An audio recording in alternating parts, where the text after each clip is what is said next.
So thanks to both of you. Maybe we can turn off this this moon up there, this bright light up there, as we move forward. So look, just we're going to kind of put the panel up here and get you to sort of ask them all sorts of difficult and complicated questions. But just to get there, I just want you to do something before that, which is just for 2 minutes, so that everybody gets a chance to talk and think for a second. Just turn to the person next to you, either way, right or left, depending on your politics, and just like answer one or both of two questions. You know, what's smart that I've just learned, and what doesn't make any sense and underpins a question I want to ask. Yeah, so just spend just a couple of minutes, just turn to somebody next to you and just kind of spill it out of your brain. Good guys, thank you. Now I'm going to put you up here. Yeah, I'm going to put you on the hot seat. Just to get them, just to get everybody to get a chance to answer it for a couple of minutes. So get rid of absolutely.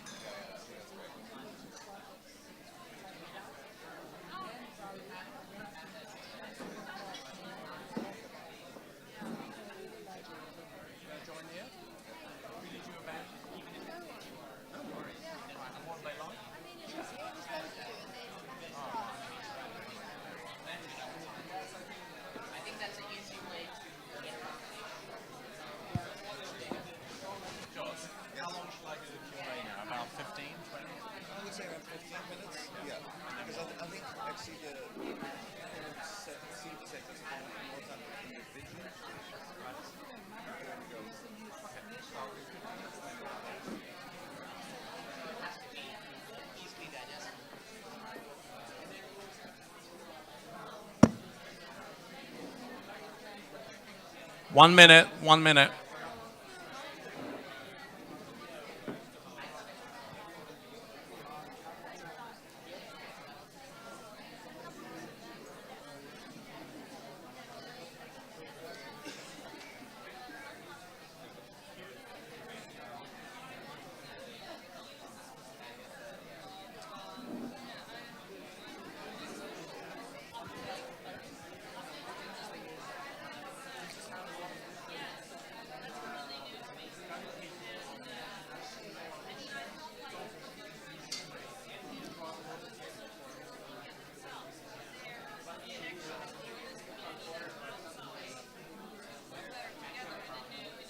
Okay, folks, can I have your attention back, please?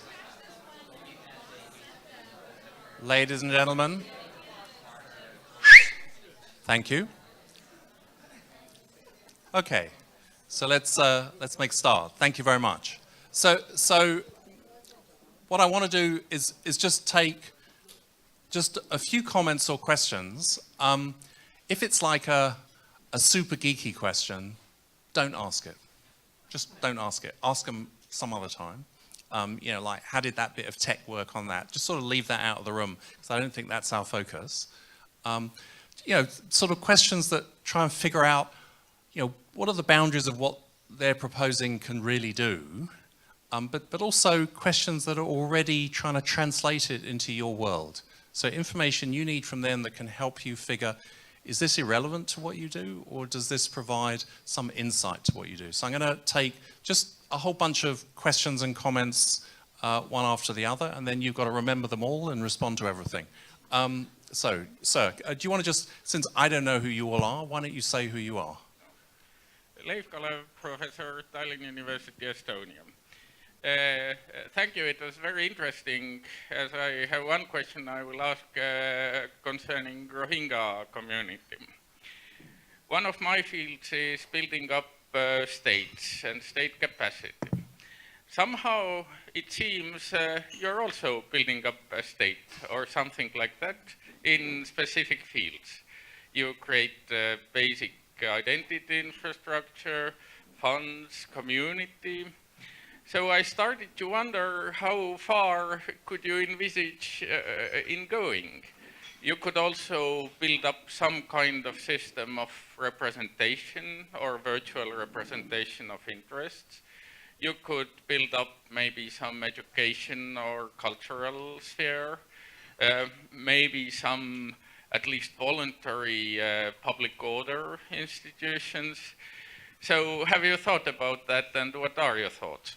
Okay, so how far can it really go? All right, next question. Sir, let me take you on the next table. I'll come over to you afterwards.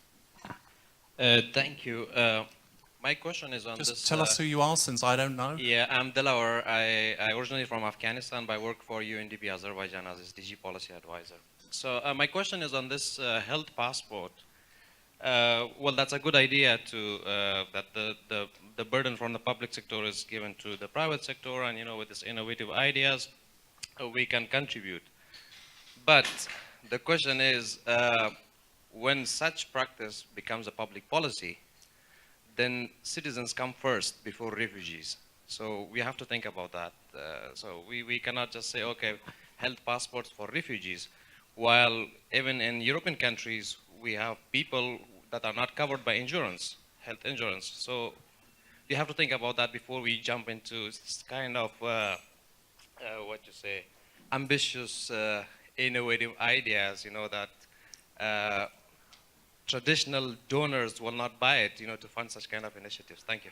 So I'm going to put an edge on your question, if I may, just to sort of, because I think the comment is very well taken. So my edge to the question is, is this something that could either ghettoize migrants and refugees? You create a sort of yet another ghetto. So that's the glass half empty version of your story. And a lot of people have said, don't do anything specific for refugees because it creates yet another ghetto. What we're trying to do is integrate them into society. And the second is, could things that one invents for migrants and refugees actually be for the broader population? Is this a stress condition on one particular community that allows them to innovate and leapfrog that others can then participate in? So it could actually go both ways. All right, third question. Yes, madam, over there. Let me just get a mic to you. Just say who you are, would you?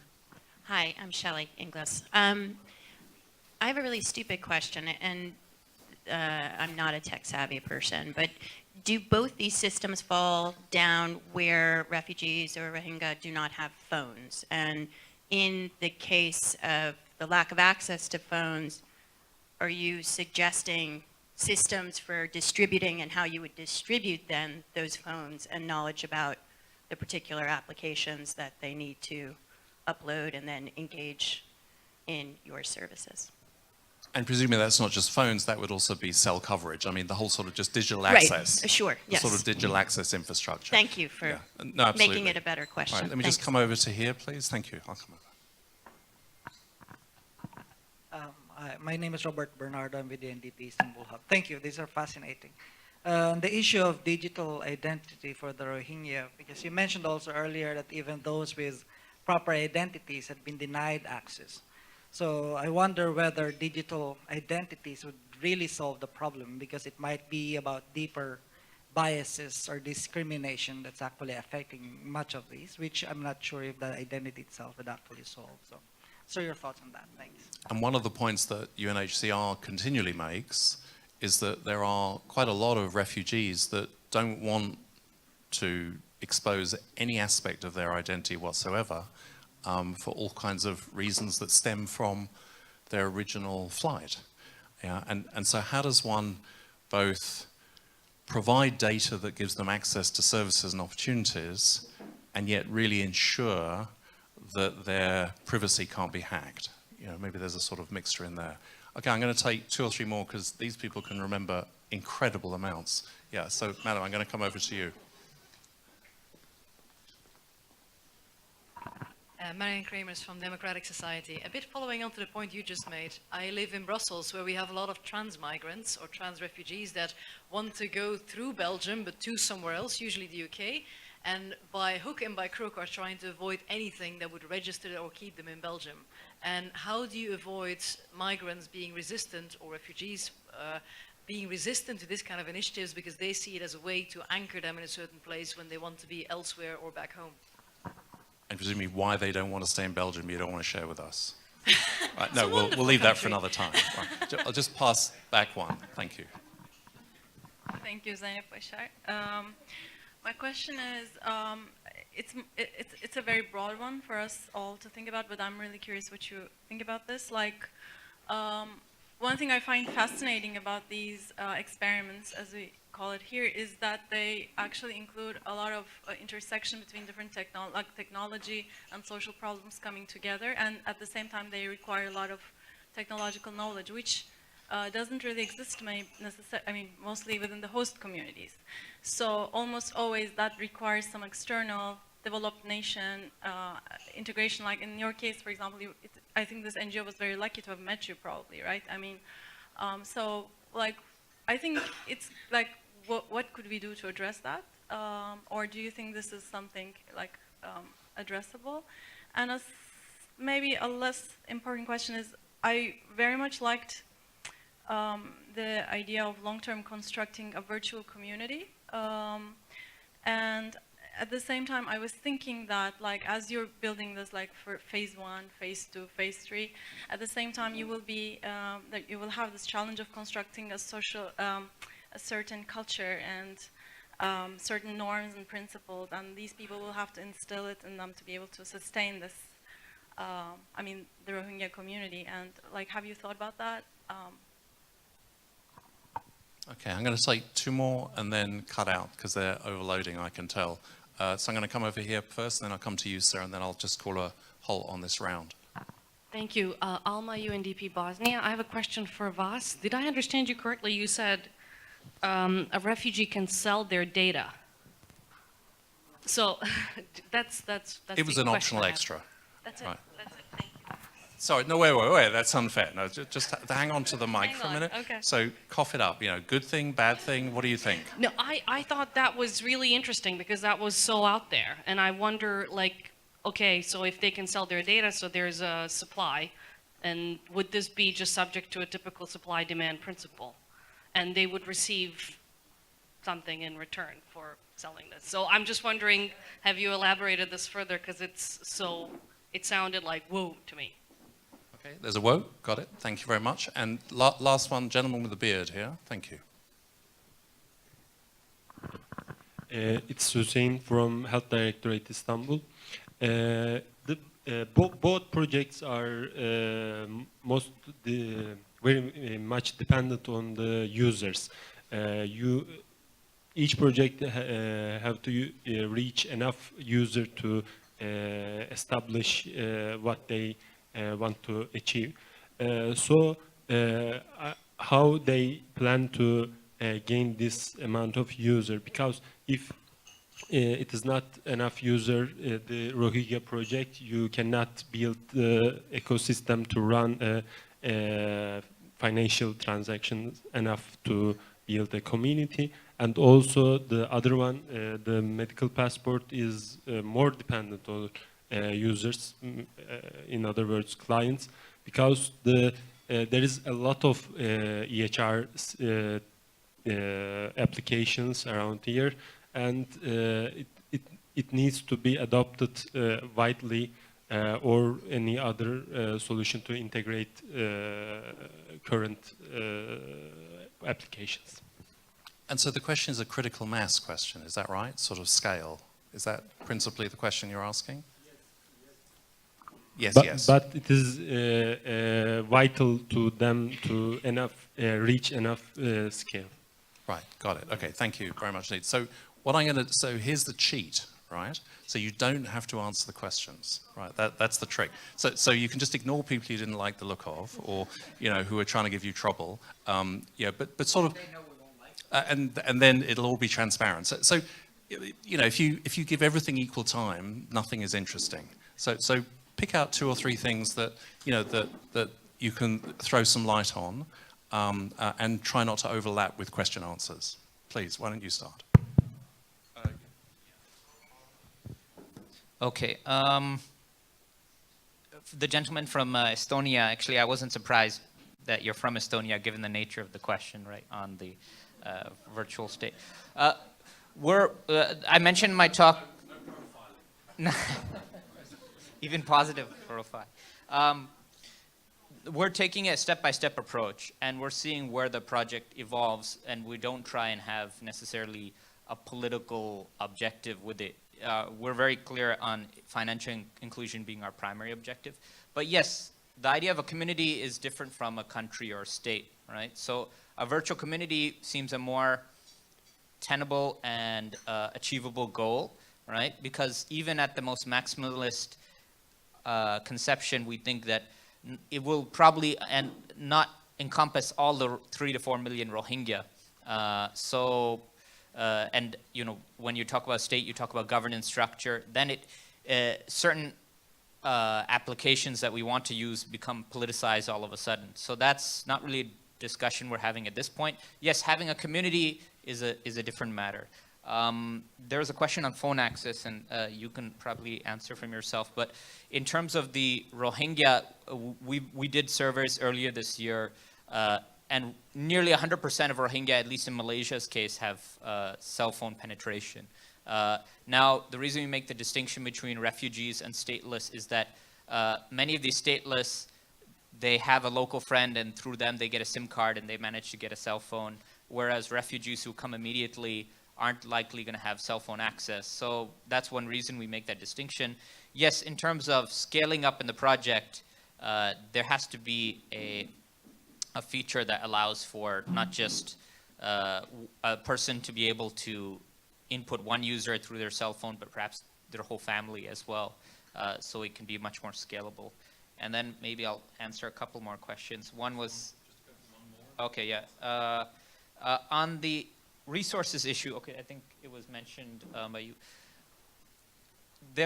You have many countries who dedicate huge amounts of resources to the Rohingya people. And I can tell you, from the Rohingya, they don't see much of this money coming into their communities. You know, you have some country in the Gulf dedicating $50 million or $10 million. So if you can have verified mechanisms and initiatives that are very much closely connected on the ground and that are directly managed by Rohingyas being connected to these huge resources, I think it'll help just in terms of transparency for one, because this development issue where a lot of these funds get eaten up is another problem that, you know, we should look at, and I think technologies like blockchain can actually be quite helpful in that regard. All right, I'll start with the easy ones first, and then I'll try to work my way up. Not everyone has a mobile phone, absolutely. Based on our experience, though, working with the NGO, and we visited a couple of refugee camps in Lebanon and in Jordan. Not every person has one, but usually there's one per family at least, and they seem to all have a local SIM card as well. I'm sure everyone in this room knows a lot more about the specific situations of refugees around the world than I do, but that's what we've kind of observed, and so we're quite optimistic that we're going to get to 100% penetration, almost 100% penetration relatively soon, because phones that are capable of doing what we're explaining here cost $10 to $20. And sometimes you'll see a family that doesn't have enough food, but they will have a smartphone, and I don't think that's a bad thing necessarily. It just goes to show what kind of a necessity a smartphone today is, and the access to information really is. You know, you can go without food for a few days. Sometimes you need to get critical information, and that's, I think, how a lot of the refugees see it as well. And critical mass of users, I absolutely agree with that as well. The fun thing for me here is that I don't need to know all of the answers, or even a lot of those answers. We're just trying to sort of build a tool that helps the NGO and over a long run helps the refugees as well. So, it's their problem. Well, it's not their problem, but you know, we've done this. So the NGO that we worked with, they had a problem because they kind of needed to have at least this basic business intelligence first, where they needed to see which camps maybe had, you know, a higher percentage of a particular illness, or whether there was some people who came in for a doctor visit a lot more often than someone else, to, you know, to basically try to manage resources in an efficient way. And so I think we've already helped them with the tool that we've delivered. But of course, if I were just selling an EHR here, that's not really interesting, and you know, there's a lot less long-term implications for that. So the really interesting stuff is a medical passport, but of course, a lot of things need to happen to get to that. I mean, I definitely agree with that comment. I think a really interesting question was also on resisting data collection, if I kind of summed it up correctly, right? So refugees don't want to be identified in some way, or their data recorded somewhere, because they think that's going to hinder their opportunities to get into a certain country and so on. And I think in that respect, the refugee population is a lot smarter than everyone else, because everyone has that problem. You know, we are beginning to see through Cambridge Analytica scandal, through other data privacy scandals, that a lot of companies out there know a lot about us. And so we all should have that urge to resist data collection. How to overcome that? We think one of the things that I mentioned in the presentation is that zero knowledge data storage. So basically, yes, store data on a person's behalf, but encrypt that data with that person's encryption key, so you're basically storing something that you don't know what is. Yeah. So that's definitely something you know, that we all should be thinking about. The selling the data. Yeah, again, that's, you know, like you said, that's a far out idea and concept, but I think the seeds that you need for that are already in place. Especially, I mean, if we look globally, I think US is far ahead of anyone else in selling data. In Europe, we have GDPR now, which makes it a bit more difficult, but US, as in other things, is quite liberal with selling data. And there's already providers in the US that sell a lot of the data. So they will, for example, they will go to a pharmacist, they will collect the prescriptions, and those prescriptions won't have names and surnames, but they'll have everything else. And then they will sell that data to pharmaceutical companies and so on. So that already happens. And then with data that's in the electronic health records, there's again US providers that their whole business model is based on selling the data, not selling the actual software. And so obviously that works if you have huge amounts of data, and then in US, for example, you know, you have the Facebook, for example, we have an average revenue per user is about, I think, $50–60 in a year for the data. For the refugees, of course, there's going to be less because there's less data as well, but sometimes it might be even more valuable because of some specific situations. Thank you. Brilliant. Thank you very much. So for those who haven't had their questions answered, definitely blame them afterwards. I have 1.5 more questions. First of all, I wanted to come back to the question of the gentleman who has left. Maybe left, yeah. No, you're there. You're absolutely there. You know, which is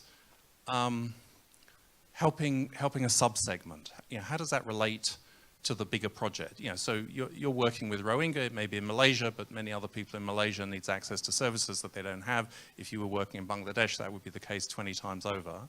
And arguably similarly, you know, why focus on a subgroup, even if they're, you know, discriminated against in many, many ways and disadvantaged in many, many ways? There's this sort of question, which is not just a technical question, it's as much a political question. I think probably I would avoid the technocratic answer and kind of give your take on the politics. And then secondly, we're about to transition into the table conversations where they've got to take your genius and translate it into their work.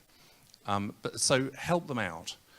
So no, very straightforward. So help them out. Just draw from what you've done 1 or 2 insights that are not specific to the kit, are not specific to displaced people, but kind of ways of figuring out solutions to complex emergent problems, as within the world that you've done it, because I think drawing out your view on that might help people think about the relevance of your experience in their own context. So firstly, what do we do about the politics of host communities?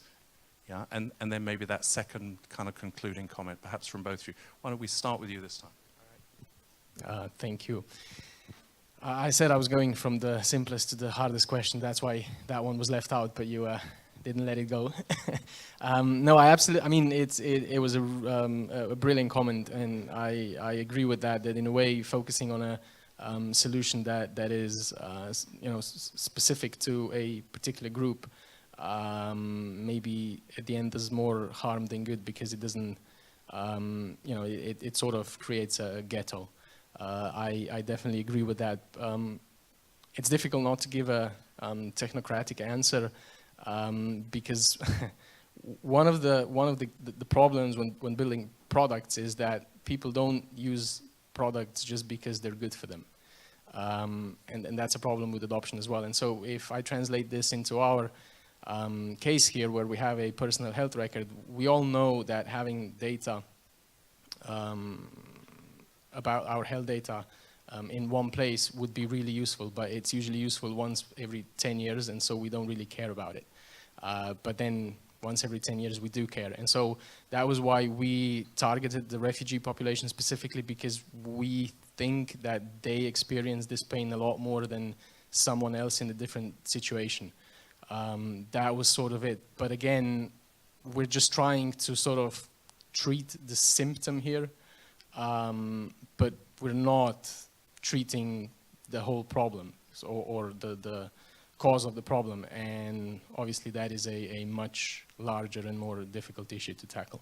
And then that's sort of drawing out lessons relevant to that, and then we can finish. Yeah,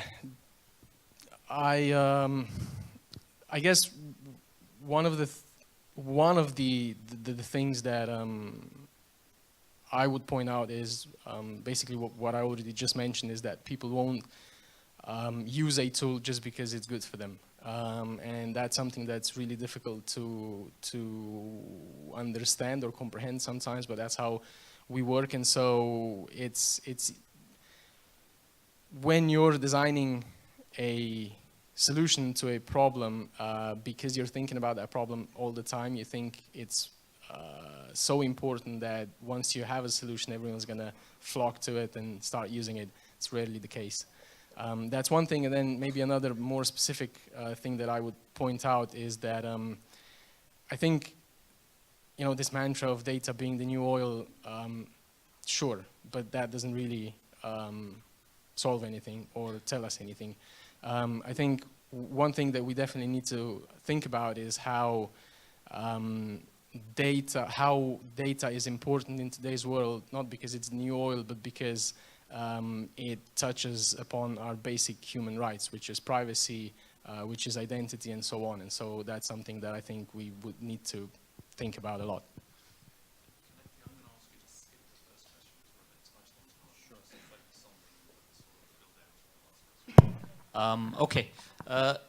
Just as perhaps a point we can use as a jumping board for further discussion, just to look at this idea of what is community empowerment, right? I mean, sometimes we have, just my observation, a very top-down view of community empowerment. I am going to empower this community, or this agency will empower this community. And can it be possible in a world where maybe there are leveling technologies that communities can equip themselves with certain tools and can be facilitated along a process of empowerment? Any marginalized community doesn't have to necessarily be refugees. And what would that look like? And is that would require maybe those institutions that are used to managing exclusively the affairs of certain communities to perhaps give the reins in certain cases for those communities to make certain decisions among themselves. And can that happen? And what would that look like? And then also, if UN bodies, if they can see that on the ground there are these initiatives happening using technology, what should the approach be? Should it be wait until a solution is fully verified and then half the community have already adopted it? Or can you look at the early stages and think, is there a hand-in-hand approach that can actually take a solution and you can help assist it actually becoming something that can make a big impact? Brilliant, thank you. So firstly, would you join me in thanking our two colleagues for their presentation? Thanks very much indeed. The people you didn't answer their questions, they'll come to you afterwards, I'm absolutely sure. So we're going to move over to the next session. I'm going to hand over to you to kind of set that up. Thank you. Thank you so much to the speaker. Thank you to our wonderful host. I recognize it's that time in the afternoon where a lot of people are sitting in a room that's only half ventilated, I feel, and can probably definitely do with a drink if they haven't gotten already one. So before we do anything else, I'd like those of you who haven't had a chance to grab a coffee or drink or water yet to do that now, and we come back within the table straight away.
Hello? Okay. Everyone seems to be with or very close to a drink.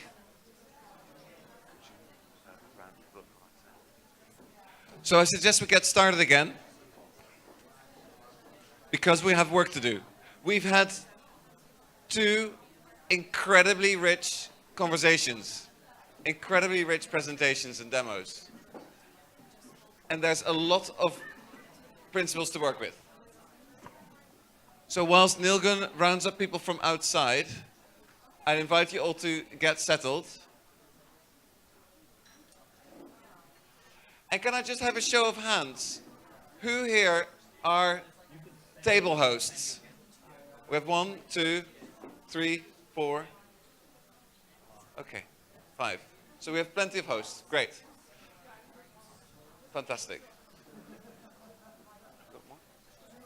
Okay. Can those of you who are sitting at a table without a table host please join another table? Great.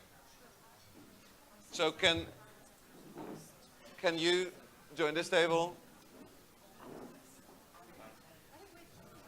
Yeah? Great. And then we start. Can you join a table of your choice? Great. Fantastic. And then first, whilst everyone gets settled, I'd like you to focus in on where you're at personally, right? Can I have Great. I think the tables are forming. And you all have a drink and you all have your playbook. So I'd like you to take a good 5 minutes to really think through what this means for you. You've already written down in the first round what your objectives are and what tools you currently have. Right? But I'd really like you to reflect on what principles and mechanisms have been explored here.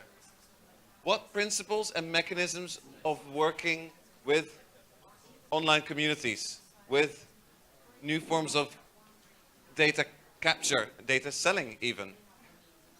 What forms of tokenization are being used here? What forms of identity, storage, and security are being generated here? What kind of new public goods are being created here? And how is that being done? So please reflect first on your own about what that could mean for you and your practice. Right? So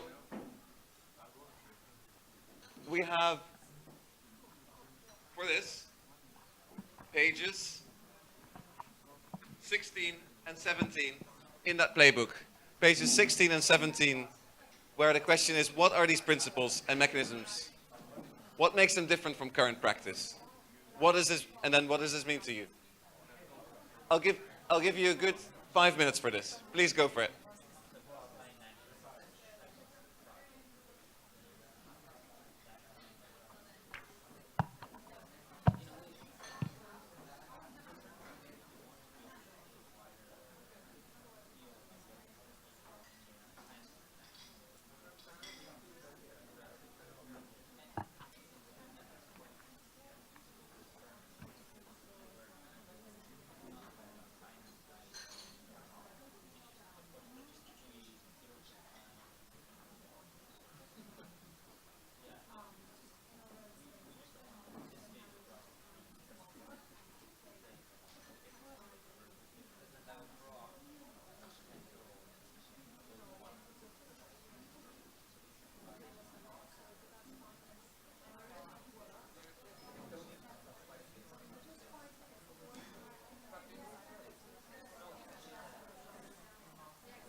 And if you haven't already, moving on from the principles and mechanisms to how this could be applied to new projects, new prototypes.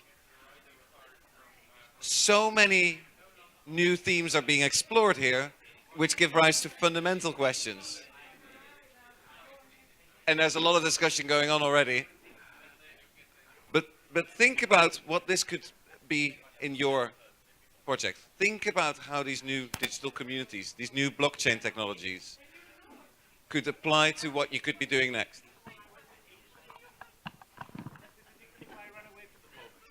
Positive, forward-looking. None of this negativity.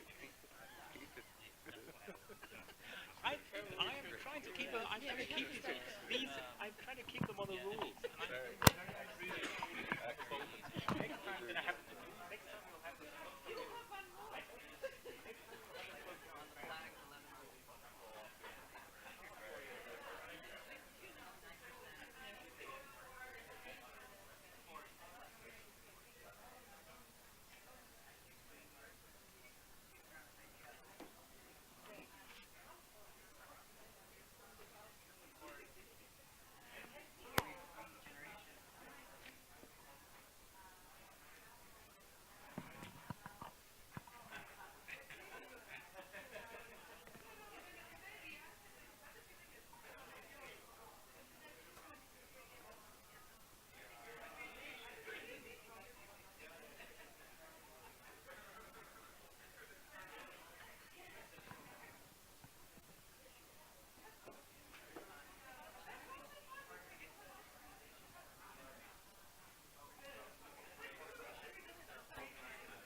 Okay, do people need more time to write down individually their thoughts, or are they ready to move on?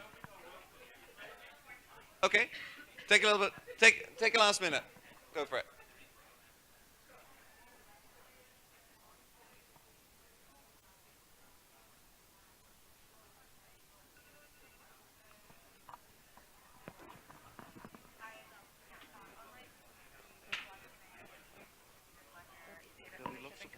Further discussion anyhow, right? Yeah, yeah. Okay, great. We just didn't get into it. Ah, okay. Yeah, but that's okay. Cool. We can keep moving. No, take your time. Named it, nailed it, nothing else. Great. We're done.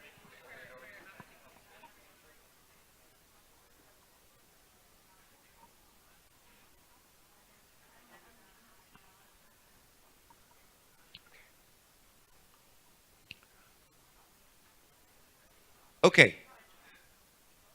You have, most of you, written down a lot of things for yourself. A lot of you started sharing already. And this is where we continue. I'd love for you to start, or to keep discussing, what these principles are that for you stand out, and what they mean for you. What these mechanisms are that start to change the dial of what UNDP could be doing.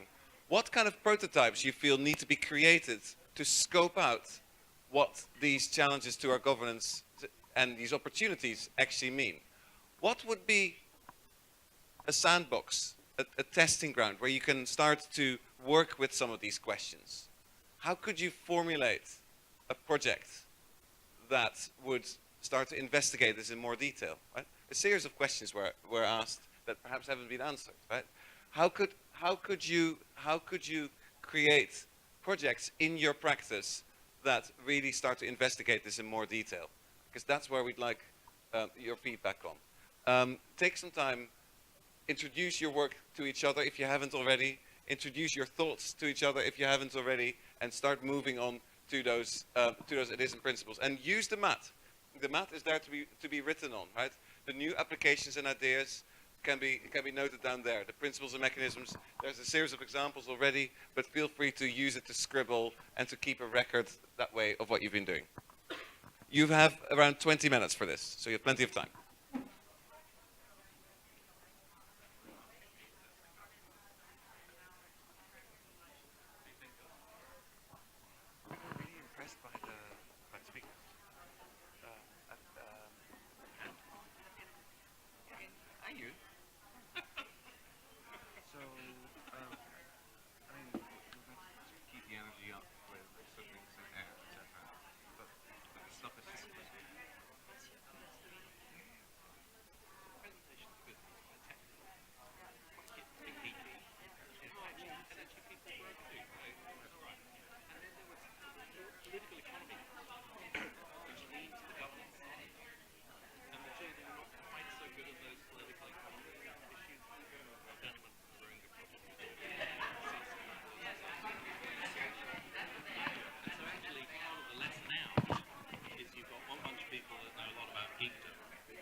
lowest level of governance, the lowest level of civil society.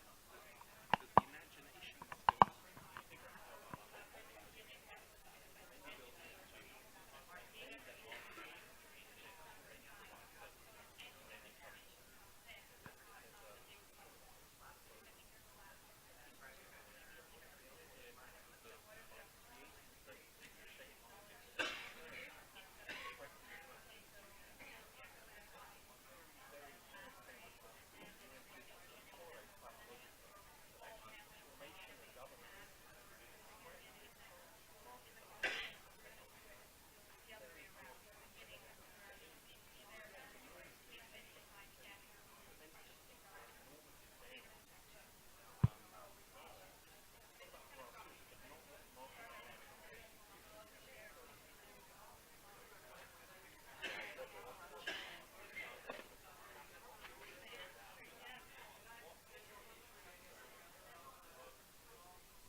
Folks, can I have your attention just for a second? Just for 2 seconds. Just for a second. So, folks, I can't call you the $2 person, but I forget what your name. You're the person, right? So, just in terms of feedback, you've got another few minutes, but we want to constrain the feedback, because what we've noticed in the sessions this morning is that people come back with a lot of blah blah, right? You know, they go, let me explain the context, and here's the problem, and then you get a lot of big picture stories. And so what we're asking you is that you come back with an executable idea, but only one. So the table comes back with one executable idea. Yeah. So not sort of here's a way of thinking about the world. Yeah, we all know everyone's smart in the room, everyone's experienced in the room, but it's one executable idea. Yeah, so you've just got a few minutes. Thank you. Well, how much more time do you need? 5 minutes? 10 minutes? 10 minutes. 10 minutes to go.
Moving to the next table. Who will present your emerging prototype?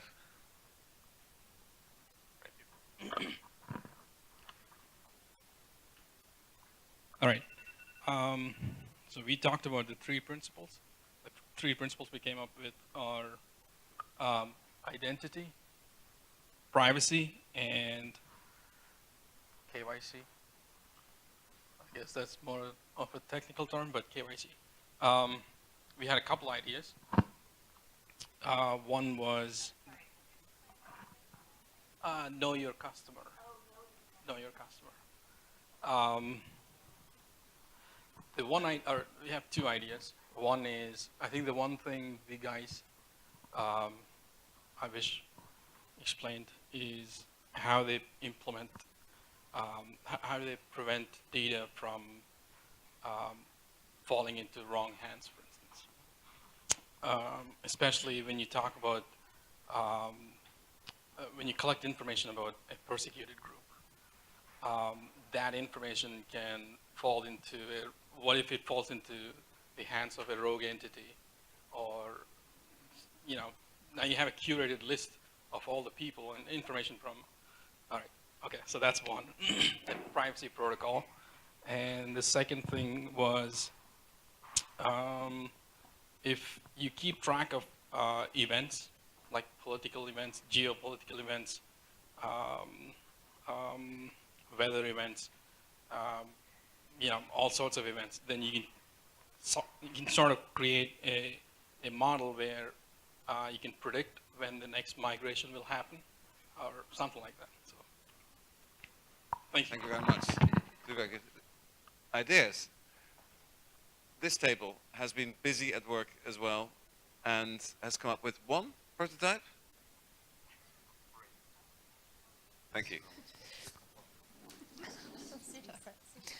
Ray Boyle, UNDP, Istanbul Regional Hub. Our team lifted out the principles of sort of co-design, blockchain identity, obviously privacy, some online communities and distributed ledgers and tried to see how we could unpack that into a particular prototype. We found out that Moldova is doing a really interesting prototype around M-Tender, which tracks the procurement process from which companies are submitting for the bid all the way through the end. And then wanted to add to that some sort of machine learning algorithm that would flag inconsistencies or corruption to perhaps an anti-corruption group to see where there might be inefficiencies in the system or ways that they're hiding or distributing the money unfairly, and then being able to track that over time. Through co-design, we thought, what is actually important to the public?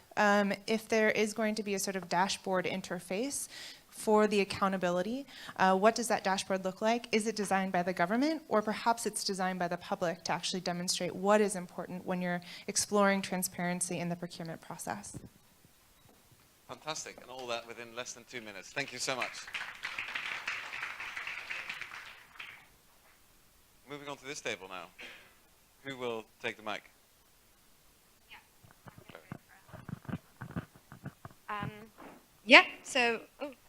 We want to prototype a displacement preparedness risk fund. The sort of issues we were responding to were a mixture of lack of direct funds, which can happen at certain trigger points, and also lack of coordination of humanitarian and development aid agencies. So some of the trigger points we discussed was early warning system for climate refugees, but also data sovereignty we thought was a key principle that we wanted to include in that. Not entirely sure how to go about that yet, but maybe through a co-design process, we're going to figure it out. And yeah, it would be, I think those are the key points, and we're fleshing out the details. Was there anything my team would like to add? No? Yeah. Fantastic. There's a very specific and bounded idea of brilliant work. I'm going to this table. Who takes the mic? Great. Well, we discussed a number of issues, but in terms of the prototype, we came up with we looked at it in terms of disadvantaged groups and access to things that they lack as a result of being disadvantaged in some way. So our specific prototype is for trans people in Pakistan, because we're already working with them in some capacity. So because they don't have access to their medical records or birth records or any kind of documentation that they would have had at birth or during their younger years, because they're away from home now and aren't able to get access to them, they already have trouble accessing the national ID cards, and even if they get them, often the data is wrong and they face a lot of hurdles in order to get them. We decided that it would be difficult to have a parallel system of ID, but a system that we could sustain and that we would have support from government and other organizations would be possibly having along the lines of a medical passport, because we have a lot of organizations working on sexual minority rights, and their safety has consistently been an issue because of cultural non-acceptance of them as a community. So if we could establish medical records for them and have government backing, it would basically, we'd not only let them keep their medical records, but maybe see if they, if that whatever application they use to access them contains access points to where they can get help from places that are safe, where they don't have to face a lot of discrimination. So that is the prototype we thought of using these principles and mechanisms. Fantastic, very impressive. Very good. Great, thank you.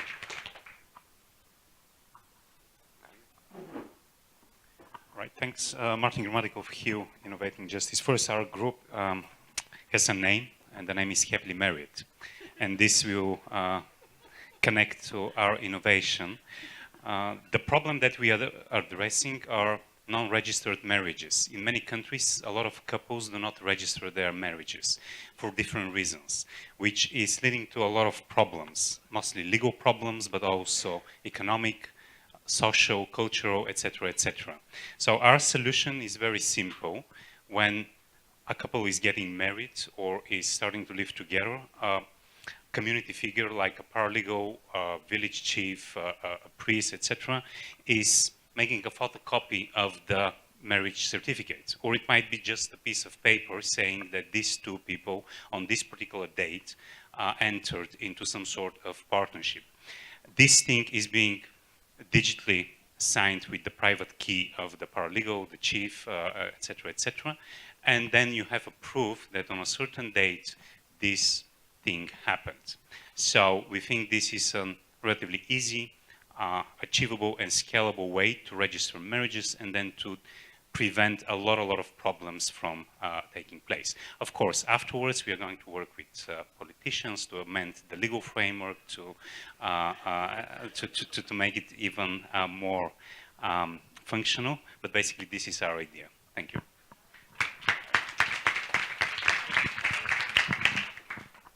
And the very last group in this corner before we go back to Simon. Hello, my name is Daniel Swid. I'm with Regen Network. So the problem we wanted to solve here was, what we wanted to do was create social cohesion among the Lebanese diaspora. And we'd first start by kind of studying and mapping the divisions and thought lines of this diaspora and within Lebanon, but also outside of Lebanon. And we would rally them around the cause of reforesting Lebanon for a bright future. There's on the Lebanese flag, there is the cedar tree. There's about like 9% left of forests in Lebanon. And so we would kind of create this cohesion amongst, it's something that everyone can kind of agree upon, I think, as their homeland.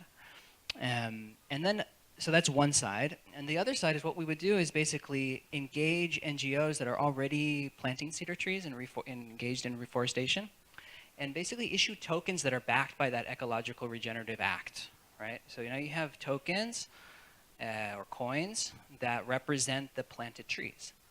And you can use those actually and create essentially marketing and advertising campaigns that are targeted to the Lebanese diaspora, and kind of, you know,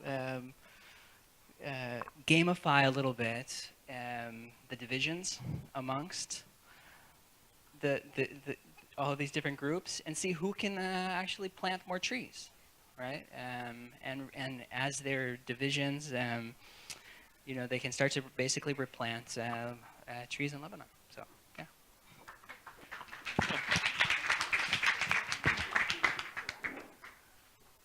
And with that, I'd like to hand back over to Simon Zadek, who will share his last thoughts from across the session. They may be my last ever thoughts, of course. You just never really know. So firstly, thank you and congratulations. I think when we jumped on you and said you've got to actually produce one sharp idea, we were only joking. But actually, you did really well. And actually, it's just worth kind of noticing, not necessarily that they were the right ideas to take forward, but that, I mean, of course they all were, don't misunderstand me, but actually that it's not that hard to draw functional and institutional insights from use cases and figure out how their application might be relevant in other domains. Yeah, and actually, you know, we spend millions and millions and millions of dollars with all our assessments and evaluations and so on and so forth. And actually, these connectivities can emerge almost quite naturally if you have smart processes. And, you know, as a sort of side note to the organizers, this is a very smart process. Secondly, I wanted to kind of notice the kind of flip-flopping between design principles and design goals. Yeah, that some of you started with design principles, you know, let's have identity and let's have privacy and let's have know your customer and so on. And some of you started with kind of let's do marriages, and then in a sense kind of backed into what the design principles behind that might be.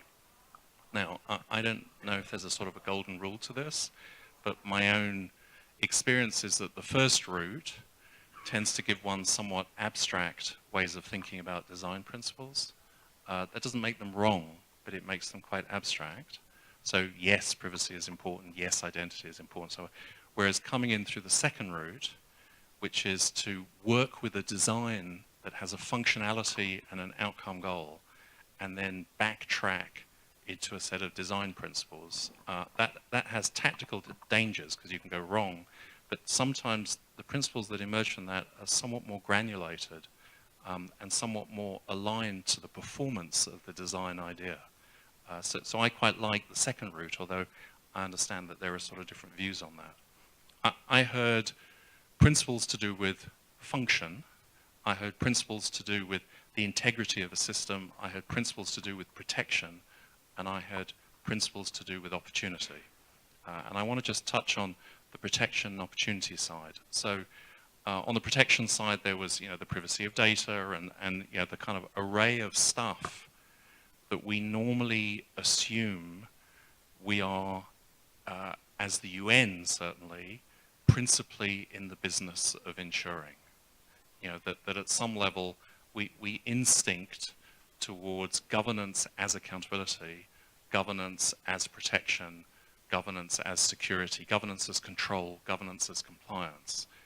And then obviously we're being encouraged to think more and more about the opportunity side. So we had the remittances idea and the fund idea, but it's interesting how we separate that out from governance and protection so often. We imagine that they're sort of two different worlds, whereas actually governance is meant to drive productivity, it's meant to drive inspiration, it's meant to drive innovation, and so on. So connecting together some of these principles turns out to be perhaps almost as important as sort of defining them in the precise manners in which you did.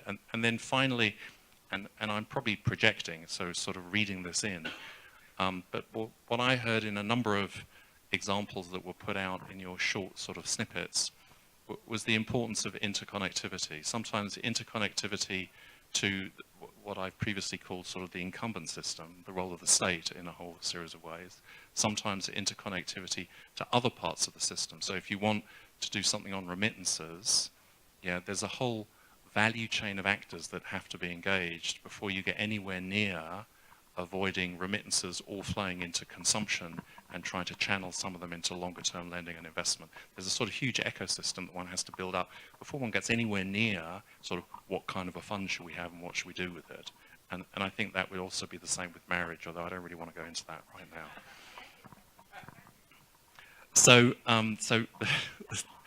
obviously we should do the marriage thing. We did talk about the use of machine learning to really kind of make that work properly. So this group is very problematic. I just want to make that point as well. And I really think that the organizers need to do something about that. So finally, just no great finale. Thank you very much. We set out to kind of understand a little bit more about where one might go in this kind of migration refugee space. It's a sort of completely non-trivial, massive, complex, wicked problem with many, many different aspects to it. And certainly the intention has not been in any shape or form to trivialize that complexity. But our challenge with highly complex, multivariate factors that have dynamic and uncertain pathways isn't to try and solve to the whole system. Sometimes one does have to sort of cut out a chunk of it and try and see how that chunk is not just a bit of the story, but can trigger change in other parts of the system that one's trying to affect. And I think, we haven't kind of played that out in full, but certainly the how of each of your design proposals may well turn out to be, a much bigger issue and need to focus on than the what.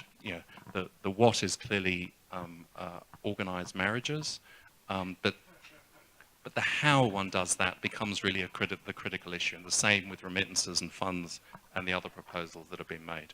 All that leaves for me is to thank the organizers, to thank the two panelists who I thought were absolutely fabulous, and to thank you all for kind of bearing with us through this session.